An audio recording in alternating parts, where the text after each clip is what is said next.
Hi guys, it's Kelly, and I've seen lately a lot of videos about fall recommendations or October book recommendations, Halloween, spooky, all of those different recommendations of this time of year. And so I wanted to give a few that are not widely recommended. So I've watched a lot of those videos lately, and I found a lot of books being repeated, and I just wanted to kind of give you some recommendations that I have for this time of the year to read that you might not see in other recommendation videos. And just so you know, I am not a huge horror reader, so none of these are like straight up horror novels, but all of them are reminiscent of this time of year, of like they might have something a little paranormal about them, or maybe they just have this atmosphere of the like Halloween feel. And they're all books that I really enjoyed reading. So I just wanted to share a few of those with you. I do not have any of these books physically because since we are in that moving stage, all the books I've already read have been packed away until we get to a new house. So I'll just show you a picture over here when I talk about them.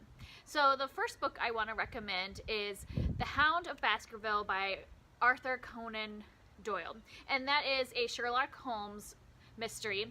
And the reason I recommend this specific one is it's the one that actually has a little bit of a, I don't know, paranormal feeling to it. It's not a straight up just mystery like most of the Holmes stories. And this one I also just really loved the atmosphere that he created. This doesn't take place in London like most of the mysteries. It takes place out in the country, and it like the descriptions of like the rock pilings and the marshes and all that kind of like desolate area is just spot on to be like read during October.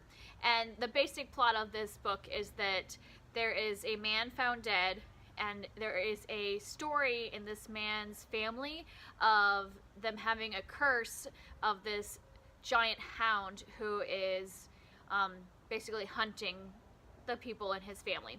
And so Sherlock is brought in to investigate the murder. And so there's just like talk about this beast hound, and just like the atmosphere of the book I think is great to be read in October. So I would highly recommend that. And you don't have to read this one in the order of the like Holmes mysteries. Like this is the first Holmes mystery I read, so you're not gonna like you already know that Holmes and Watson are partners, so you're not missing anything by not reading it in order. This book doesn't have to be read in the sequence of the mystery. So if you haven't read any other ones, you can start with this book. The next one I'm going to recommend might be kind of a weird one to recommend. Most people wouldn't think about it, and I would never have picked this book up if somebody hadn't recommended it to me. And it is Abraham Lincoln Vampire Hunter by Seth Graham Smith. And it just sounds like a weird book, right? Like I'd heard of it, I'd heard of the movie, but I was never planning on watching or reading it. And then my mom, of all people, was like, you should read this book, it's really good. I know it's weird, but just like go into it and just read it. And I did, and I loved it. And I think I read it in like 2 days. I was like really absorbed in the story. And I think what makes this a great story is that he actually seemed to do a lot of research about Abraham Lincoln's real life, because the story is a biography of Abraham Lincoln, but that he has this whole element of being a vampire hunter mixed in with all the stuff we know about Abraham Lincoln. And the way he puts in the vampire story is seamless. So like a lot of the stuff is really true, not the vampire stuff, but like all the biography stuff, he really did his research that it feels like you're reading a real biography, because you're reading all this stuff that really actually happened in his life.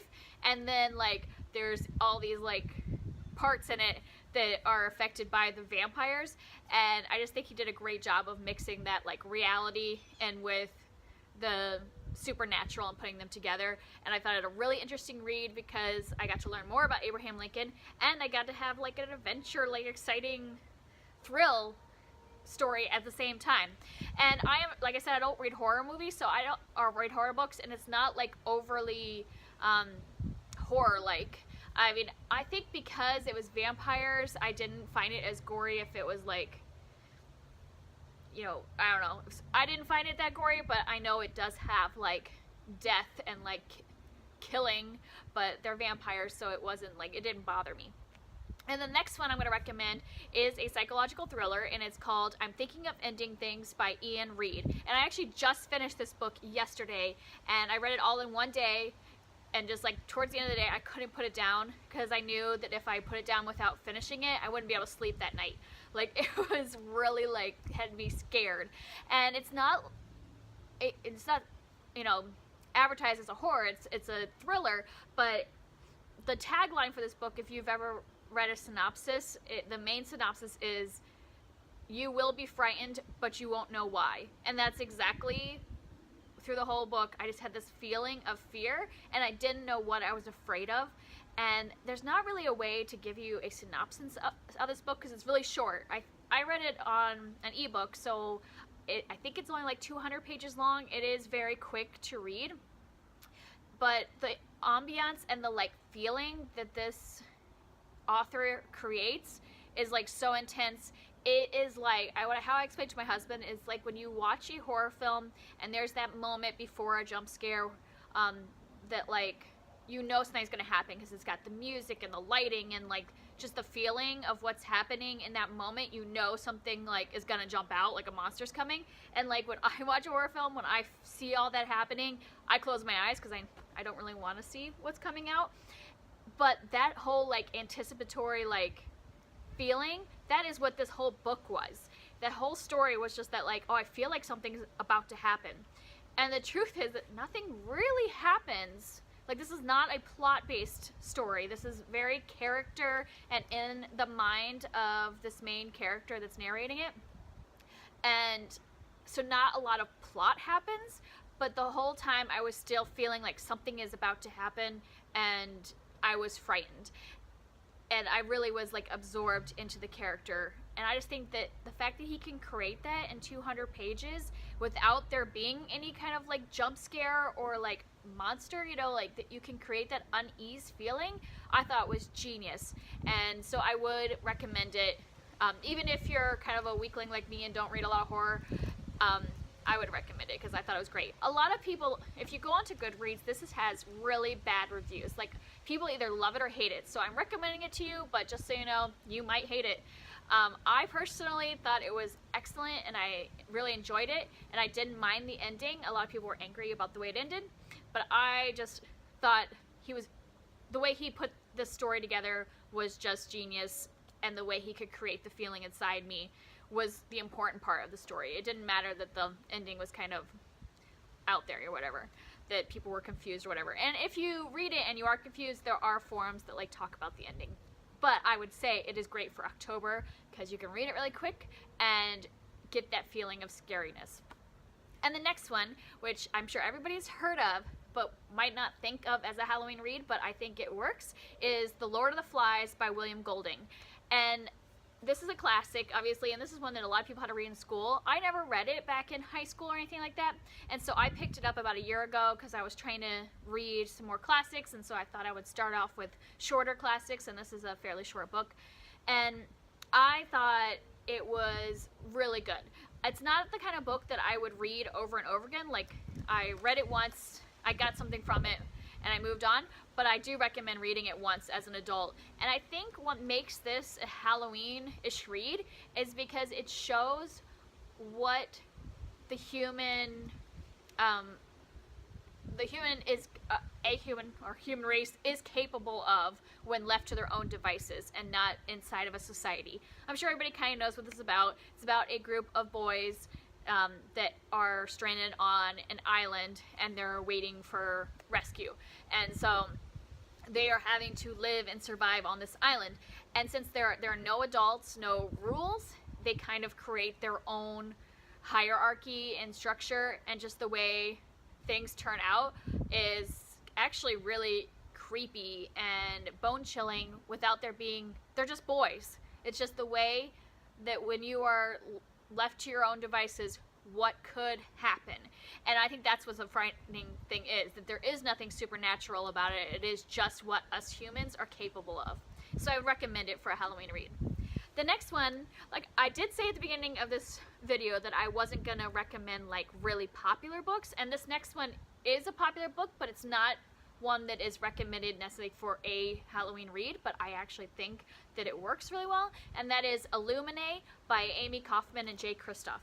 And this is a sci-fi novel that takes place all on spaceships, and it is really popular, so you probably heard about it before. But the reason I think that this first book is perfect for October is because when I was reading it, there's a whole section in the book that I couldn't put it down because it was like one of those things again that like I am scared of what is happening right now in this book, and if I put it down without resolution, I will have nightmares. So it does have this like component of like I don't even want to say like it's kind of similar in the vein of like a zombie book. I mean, I don't want to say it's a zombie book, but like in that vein of the way it feels during this one section of the book. And so I feel it lends itself towards a Halloween read, even though it is a sci-fi book. It has those elements of the Halloween in it. And plus, if you see the book, it is bright orange, so pretty perfect for October.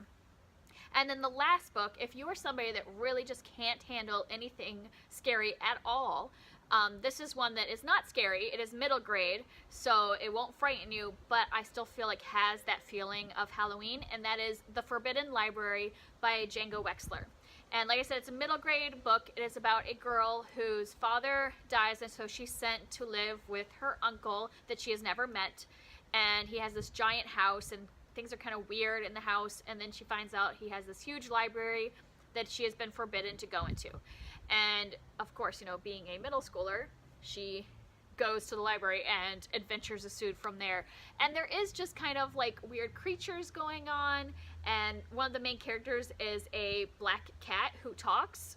So I mean, it kind of has that feeling to me like Hocus Pocus, like the movie, because it's not witchy at all, but still it has that like, it's Halloween, but it's more on the side of funny and entertainment, not like trying to scare you necessarily. And so that's the side I would lean towards. So if you liked Hocus Pocus and that kind of like fun Halloween movie plus a talking cat, then I think you should check out The Forbidden Library. And it is a series, but I've only read the first one, so that's the only one I can recommend. So those are the 6 books that I would recommend that you try out in this fall season if you want something that is kind of the fall or spooky or Halloween feel, but without going full on horror novel.